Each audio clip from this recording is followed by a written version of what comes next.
કાલે તો રવિવારની રજા હતી, પણ આજે ભણવા જવું પડશે. આપણે સવારમાં તૈયાર થઈને પાછા ગોદડામાં ગરી ગયા, કેમ કે કાલે રજા એટલે આજ ભણવા જવાનું બર પડે. એટલે મમ્મીનો અવાજ આવ્યો કે જાનવી નાસ્તો કરી લે, ભણવા જવાનું મોડું થાય. એટલે આપણે રસોડામાં નાસ્તો કરવાના બદલે સીધા રોટલી કરવા બેસી ગયા. મારે રોટલી કરવી બહુ જ ગમે હો. એટલે આપણે એક રોટલી કરવીને આજે આપણે ભણવા જવાનું થાય. એક રોટલી કરી લીધી ત્યાં આપણે મજા પડી ગઈ.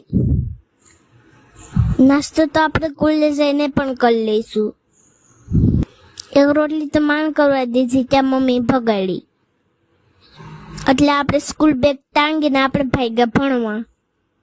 A few moments later. Finally 12:15 વાગે આપણે જેલમાંથી છૂટ્યા. બહાર નીકળીને જોયું ત્યાં મામા લેવા પૂગી જતા.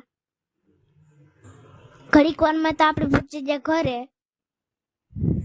ઘરે પહોંચીને કપડાં બદલી લીધા. ત્યાં આપણા હાથમાં મોબાઈલ આવી ગયો. હું ઘડીક ભણ્યા દાદા જોઈ લઉં ત્યાં તમે વિડીયોને કરી દેજો લાઈક, કરી દેજો શેર, કરી દેજો ચેનલને કરી દેજો સબસ્ક્રાઈબ. મળીએ આવતા બ્લોગમાં. ટાટા.